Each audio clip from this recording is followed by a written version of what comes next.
Well, welcome to Political Paradigm. It's time for another serious conversation with regard to the state of the nation. Security is a major topic on the lips of every Nigerian at this point. And following the resignation of the Minister of Defense, the conversation is even riper now. Let's talk about that on Political Paradigm. And I'm joined by a former federal lawmaker and a former NUJ chairman, Senator Smart Adeyemi, who once represented Kogi West Senatorial District in the Senate. Distinguished welcome to Political Paradigm. Thank you for the invitation. It's my pleasure. It's an honor to have you here. You've been out of the media for a while. You've been, I wonder what you've been up to. But I think it's good to have you come out from hiding to speak on the issues of security. So let's begin now with the topical issue, security. The Minister of Defense has just resigned.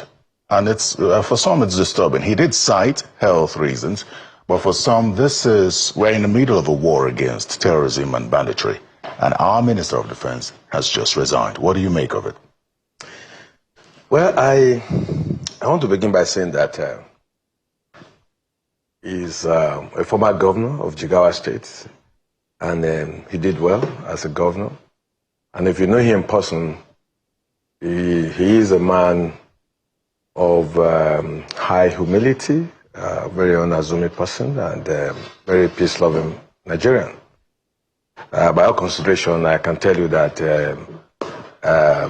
Badaro is a good man. But you see, you need more than these qualities to even be a Minister of Defense. He's a good man, but you need more than being a good man to be Minister of Defense. That's the life of the nation. And I think that even setting aside the point he raised, the issue that made him to resign, I think it's long overdue that he left. He ought to have been off for a long time. When things are not going the way it should go, the honorable thing is about. So for me, we thank him for resigning. And we thank him for the service he has rendered. He's a good man, but we need more than being a good man to be Minister of Defense. You know, interestingly, before his resignation, there were calls for his resignation and that of the Minister of Defense. We have two ministers. Yeah, Minister of State. Yeah, the Minister of State for Defense. There have been calls for that. And the reason for those calls have been that position or those positions are not supposed to be politicized. That we're supposed to have experienced people man those positions, especially with what we're facing now. We still have the Minister of Defense, former Governor Matawale, who's also been accused by the sitting governor in a state where he finished serving. He still sits there as Minister of Defense. Do you think the honorable thing as well, considering the security situation, would be for him to take a bow and go to? Well, I think the president must have been thinking of all these challenges that he's having with those who are working with him. And I want to believe that in the wisdom of Mr. President, by appointing the two of them, was to say the problem we have at that time. We had the problem, basically insecurity in the northern region, and that they should be more passionate and the most. There should be people who are well connected who can get this problem resolved. It's not all war that you have to shoot to get conquered. So I think Mr. President decided to appoint them, looking at their zone where they hail from. But I'm sure that that seems not to be working. And for the minister himself to resign, don't forget that each time our big men resign, they say health. Okay, so we thank them that they have left. I think that you don't have to advise someone a honorable person to quit when it's time for you to quit. You don't have to wait. Okay, in my language, we say "Tio to two badi." That is when the weather changes and it's chilly. You have to look for something to cover yourself. So in essence, when the going become tough or tougher than you can cope with, you have to find a way to bow out.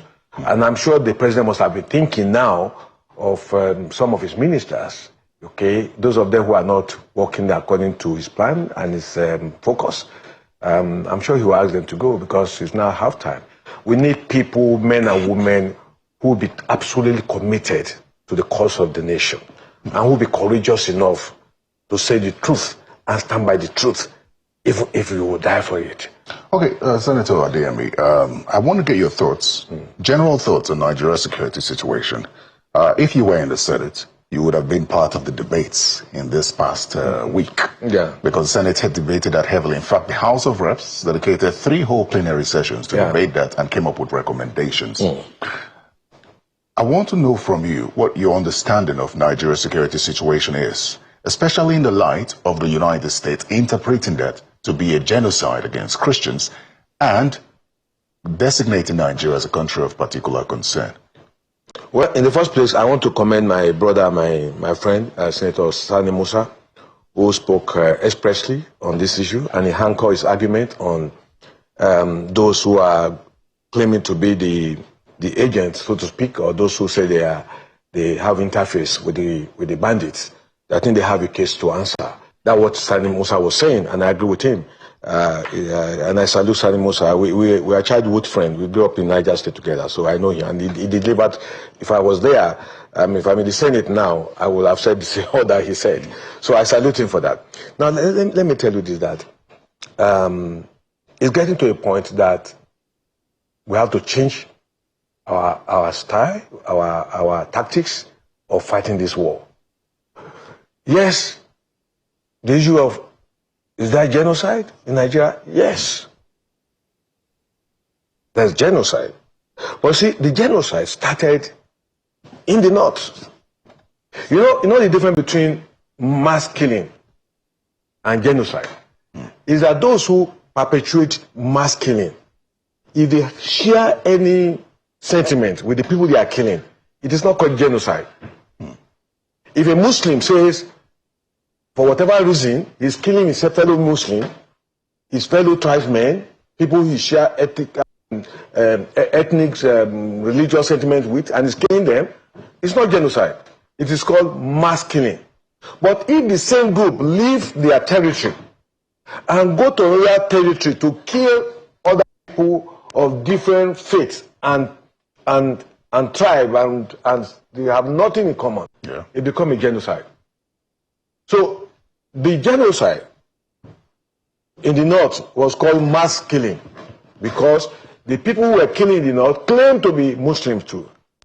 Okay? And some of them claim to speak the same language. They have linguistic a lot of things in common with the people they are killing. So the one we not see it as genocide. The one we say there's mass killing, massacre. But if the same people now move to a territory, a region that is not their own, that they have nothing in common with, the grammar changes. It becomes genocide. So yes, there's genocide of Christians because they are killing more Christians where they are now. Okay? But when they were in the north, it was genocide. But because they share sentiment with the north, where thousands of people have been killed, in Zamfara, one day 200 people were killed. My colleague, Senator Marafa, came to my house and showed me the pictures. And tears rolled out of our eyes. So thousands of people have been killed in the north.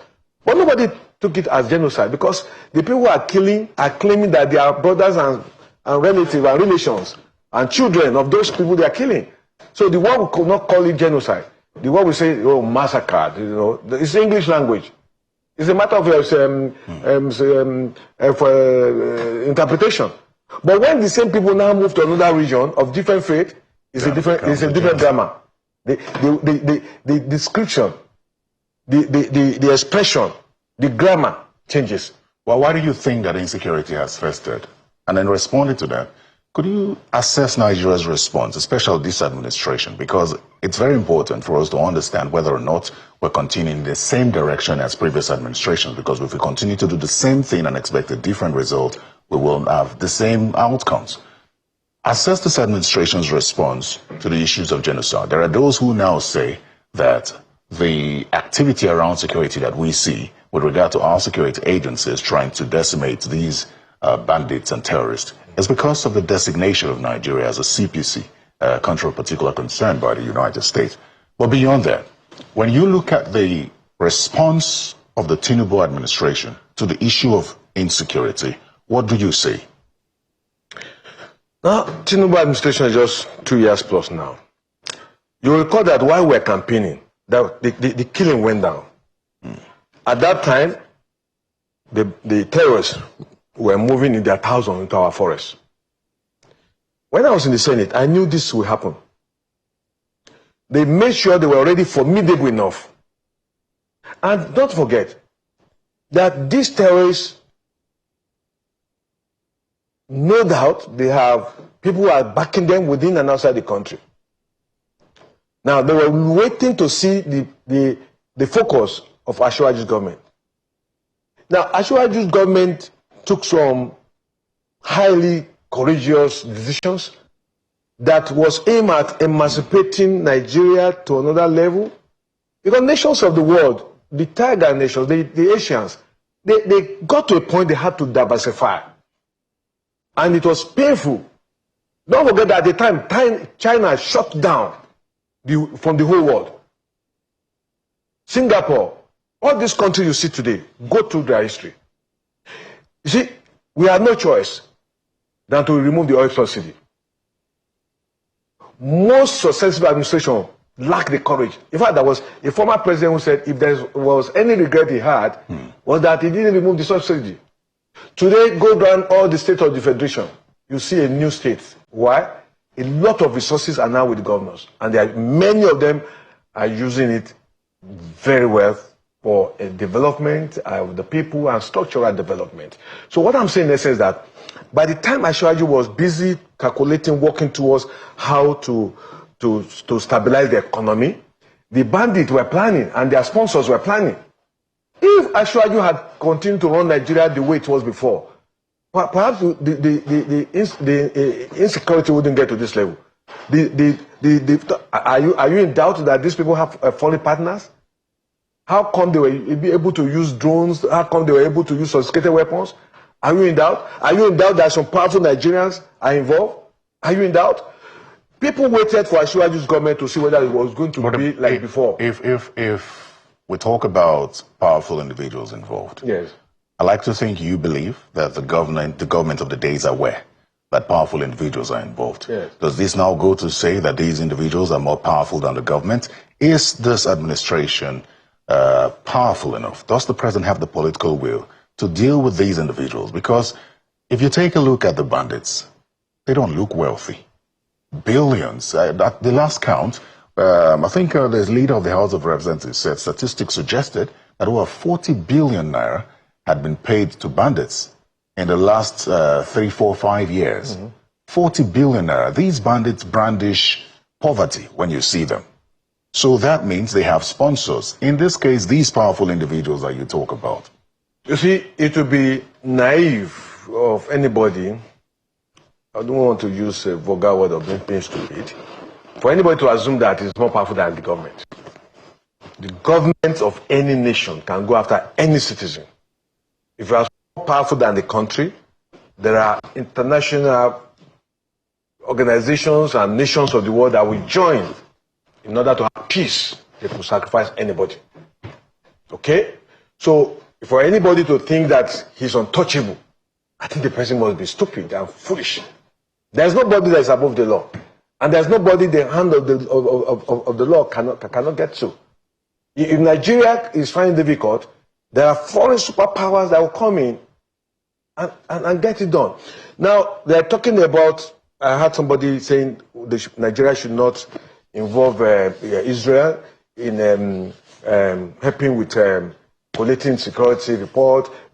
Israel is not really a Christian nation. In Israel, they are more of Judaism.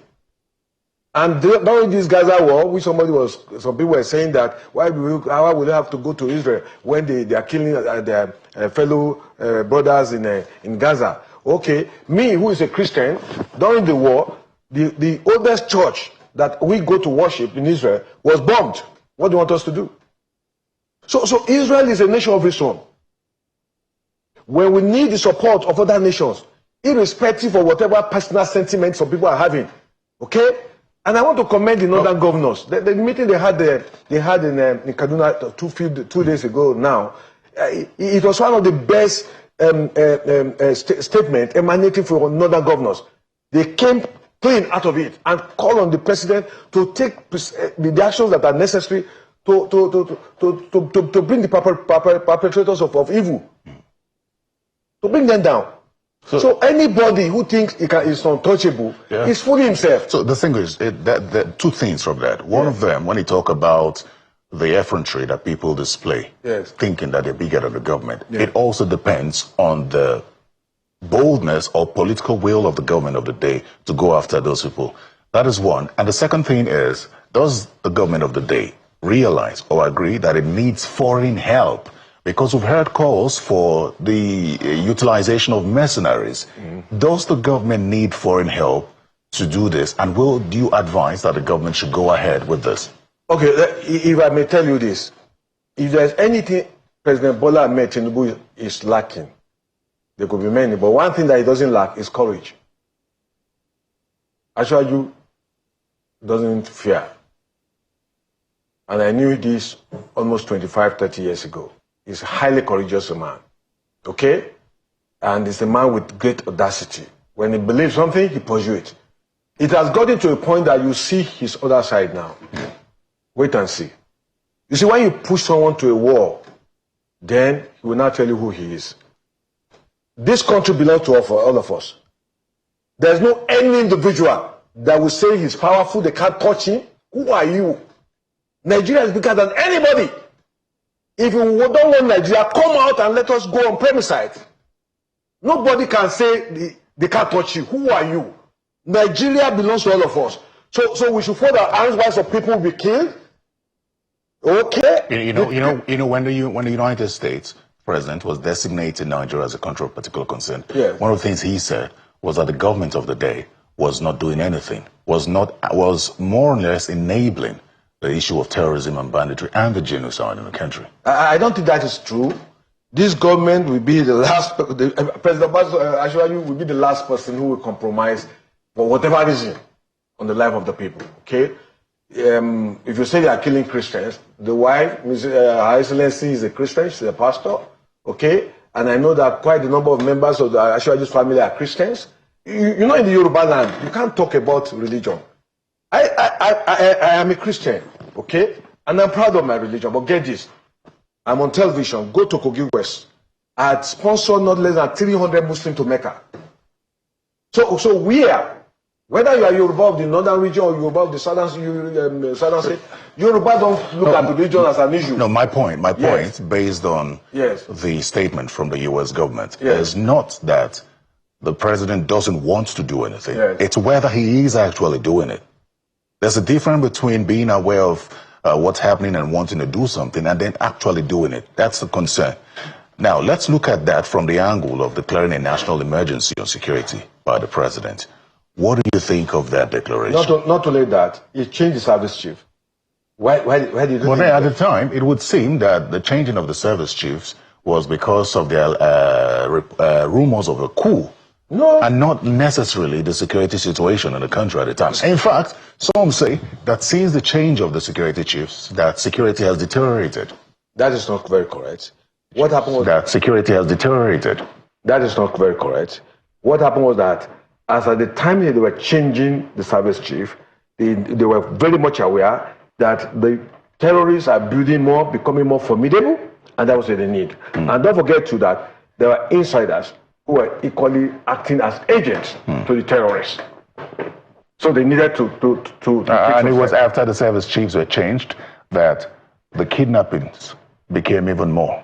Kebbi kidnapping happened. The one at Eruku happened. The one in Niger State happened. Well, after that. I'm sure you have heard this adage that the last kick of a dying horse, when the heat is higher than it was, then they become more devilish. See, for me, this is not a thing that started today. This insecurity you are seeing in Nigeria had been on 20 years ago. In the Northeast, they were known as Kunta Kunta. I ran into them in 1998. They killed people, but nobody reports them as such. The people from the Northeast will attest to it. So they have been building in Nigeria over the years. It was a master plan of some people. But see, many Nigerians don't know this country.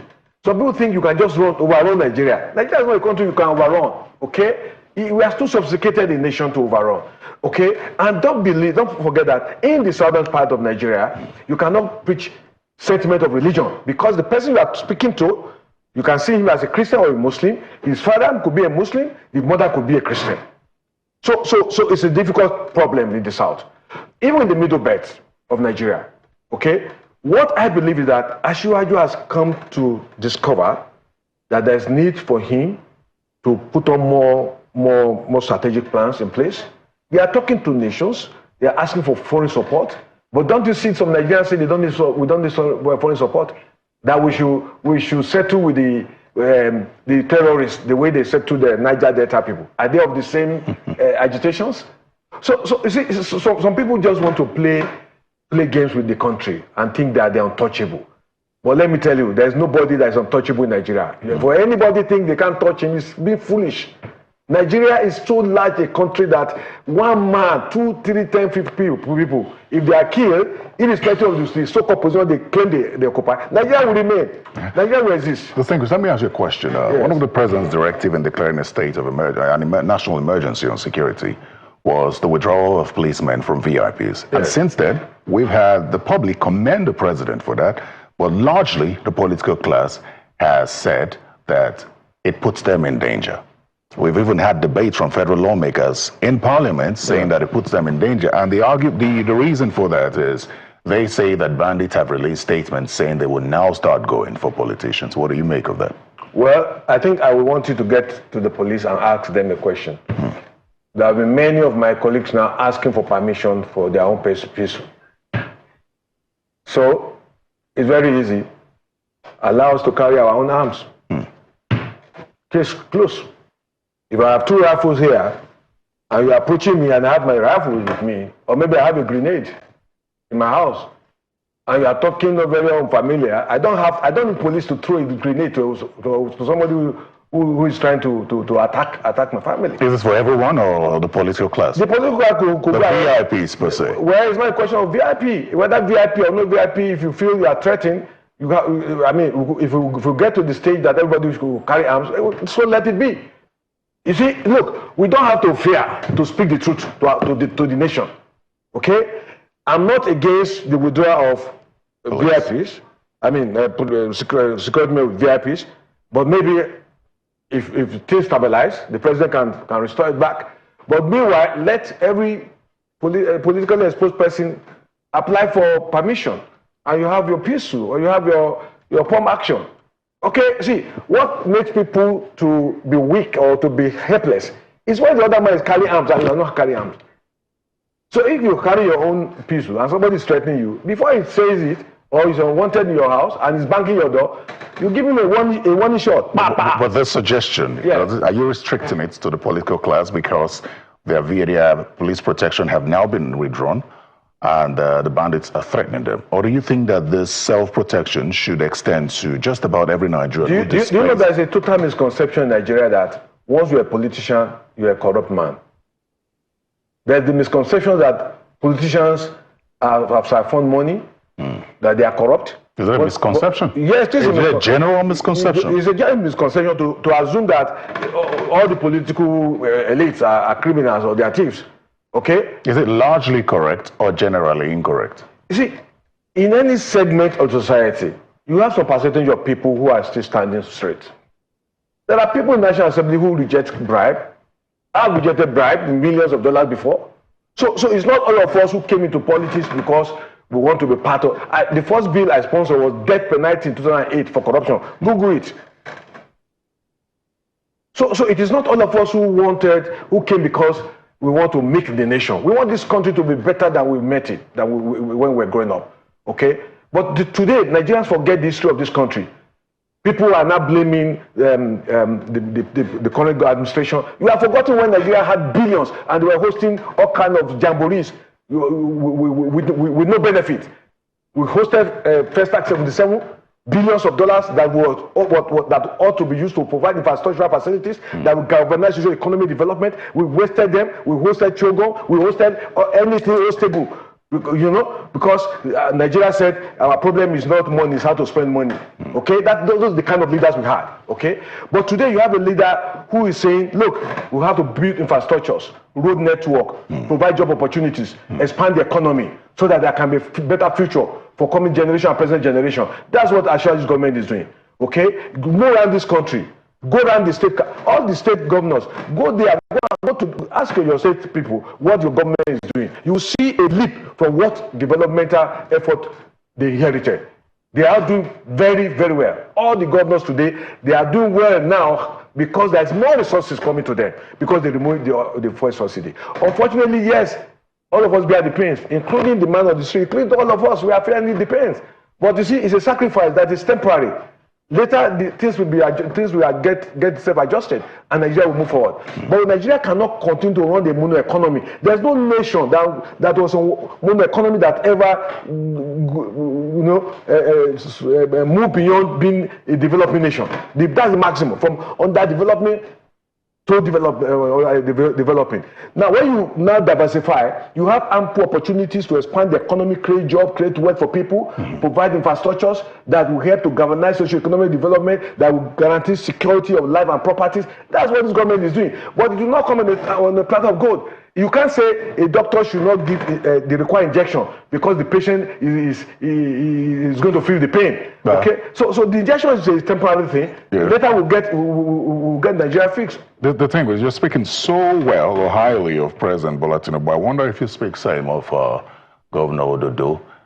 Because I know that you're championing, if I'm correct, you were inaugurated to champion the re-election of Asiwaju and Governor Ododo in ahead of the election. With this insecurity situation and this more money that you claim that your state now has, would you say same of Governor Ododo, as you have said of President Tinubu? Well, let me just remind you that when I was in court, up to Supreme Court, it was basically on principle. I never went personal against former President Yaya Dozabelo. Former governor? Former governor Yaya Dozabelo, whom is a brother, a friend. And I didn't do that because he has been of help to me in times past. So if I have cause to disagree with him, it is not to pull down the structures that will be joined to build together. Okay? Now, Ododo is a fantastic gentleman and he's doing excellently well. In fact, Ododo is somebody who will embarrass you with his humility. Can you understand what I'm saying? He's a governor that is just a different governor. And I'm not saying it to praise him. That ask people of Kogi State. He's just, I told the former governor, I say he's a lucky man because he succeeded in bringing a good successor, including the chief of staff. They are doing well, and they are doing very well. And each of them, whenever they move on the street, you see people hailing them. You'll be surprised. The reason is that they are doing well, and people are seeing results. When people talk about local government, of the last 2 weeks, Governor Dodo went around some local government to commission projects. Are you with me? So I will tell you that Kogi is in the safe hand, and I'm happy to say that. And you know, I don't say what I don't believe. Okay? If I don't believe, it's either I keep quiet or I voice it out. I have no reason to lie. I'm too old to lie to anybody. But why we talk about Kogi State? Yes. Kogi State is a state of particular concern. And let me tell you why I say that. Because of the toxic politics in Kogi State. Of course, insecurity, because recently, I think it was Kababunu where that some pocket of insecurity was recorded. The toxic politics in Kogi State also fuels insecurity in that state. And some say that a legacy of toxic politics that former Governor Yahaya Bello left behind. That is not true. Just calm down, because I remember that I covered the election of his re-election. Yes. And there were gunshots everywhere. My colleague had to hide under a bus while gunshots were being fired. It was dangerous to the point that election observers had to leave that morning because they didn't want to sit through the collation of results. Now, I was afraid for my life. Let me give you an example. I covered Senator Dino Melaye's polling unit. I hadn't left that place for 10 minutes when they came, thugs came, and scatter the place, shooting sporadically, and I think somebody was shot in that police. That's toxic politics and dangerous. Okay. Let me answer you by saying that. Were you able to establish if those who were shooting came from the APC? Here's the thing. Because see, there's manipulation. Let me respond to the question. Yes. You remember that former Governor Yahya Bello had mentioned the ratatata that became a big deal when he said that was what the election was going to be. No, he never said that. It was. People created that impression and put it on air. Okay. He has never denied it either. He doesn't have to deny because he knows it's not true. And I know it's not true. Okay, if it was true, I should have mentioned it when I was fighting him. Well, you say you're friends with him. Why would you mention it? No. But and also, you did say you were not fighting him, but you were just. But at the time I was doing the agitation, did I mention that they brought thugs, they were shooting? I never did that. If they did, I should have said it. Okay, I should have mentioned it to say, I lost the election because they brought gun people, they were shooting.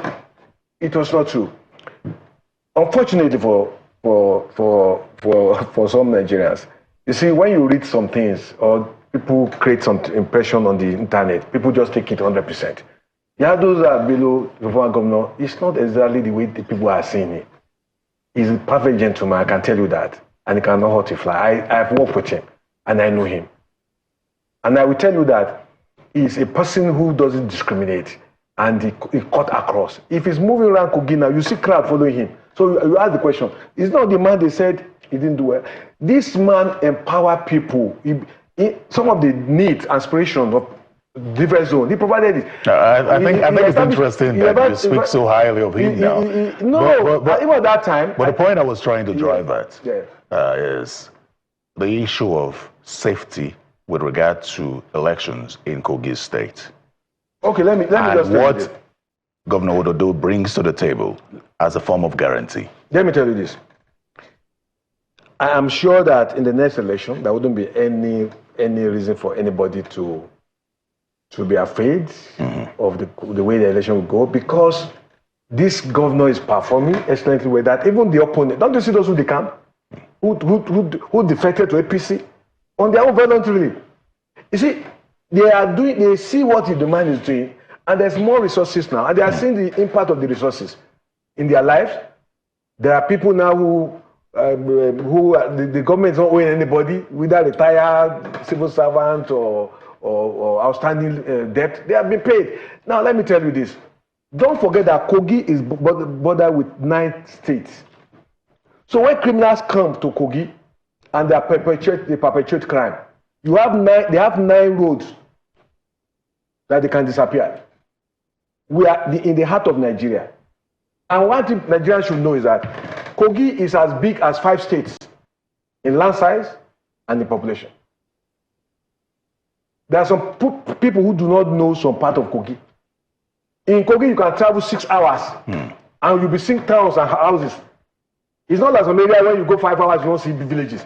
In Kogi, you can go 5 hours from one town to the other, one town to the other, up to the last point. So, you know when the military were creating states, there was no concentration. It's like when they created the so-called 6 zones. We are agitating for one more zone or 2. We can't run 6 zones because the military didn't tell us the consideration, whether it's population or landmark or resources. The hope mainly is that politics in Kogi would be free and fair in such a way that even political opponents, because you recall what happened with Senator Natasha when she was going to Kogi State, and we understand that the road was dug up to prevent her from accessing the state. That was a lot for the state, and that would definitely agitate certain people. Just a minute, there are people who will take law into themselves, or some people want to impress the government of the day, okay, or they want to say we are fighting for our party. That does not mean the policy of the party or the government. There are people who want to be noticed, so they go and cause problem and say, I did this. They say, who sent you? Okay, so at times the followers, they want to impress. Nobody who will give money to somebody go and kill. It doesn't happen. So some of these things are just made to create impression, to win the heart of the power that be. But Kogi is not a very violent, it's not a violent state. Well, our time's up, but I want to ask you one quick question. Yes. What's next for you? We're approaching 2027. While you fight to, we try to help Governor Dodo and President Tinubu seek re-election, yes, would you be seeking election as well? Seeking election? Yeah, would you want to run for office again, Senate? You see, tomorrow is in the hand of God. I know, I knew you I'm going to support, get this clear. Governor Dodo is doing well. Yes. And if it continues this way, I do not see anybody from Kogi West coming up. Okay. So you don't want to run for office? That is, I'm only telling you about the governor. Okay. Okay. Now I'll still answer your question. Talking about the president, let me ask you, where are the opponents? Where are the credible opponents to Ashwaju? Is it those who perpetrated the destroying of Nigeria fabrics of our economic development? Those who sold our assets? Have you forgotten Iron and Steel Complex, Pojo, Volkswagen of Nigeria, Leland, Pensame? Those who sold those properties to their cronies? Are they the people we are going to hand over power to, or those who have refused to condemn the killings in Nigeria? Are those the people who will have a hand of power to? See, let me tell you, when the time comes, we'll sit down and we'll put all these candidates on. Yes, some would. So far, except you tell me the opponents. No, I've spoken with politicians. I've spoken with politicians who say that if the president was so confident, why all these infiltrations into other political parties? But we would have that conversation as the election approaches. You see, you see Mrs. Tinubu to go around distributing palliatives? So where is the opponent? I genuinely want to thank you for coming to speak. I must thank you, but time is not just enough for us to do it. Not enough. We would do political conversations. Okay. Thank you so much. It's my pleasure. Thank you for inviting me for the first time. I'm happy to be here with you. I look forward to having you again. Well, I've been speaking with Senator Smart Adeyemi, who was a former member of the National Assembly under the platform of the All Progressives Congress and represented Kogi's West Senatorial District. We'll take a quick break, and when we'll come back, we'll speak to Senator Magnus Abi. So stay with us.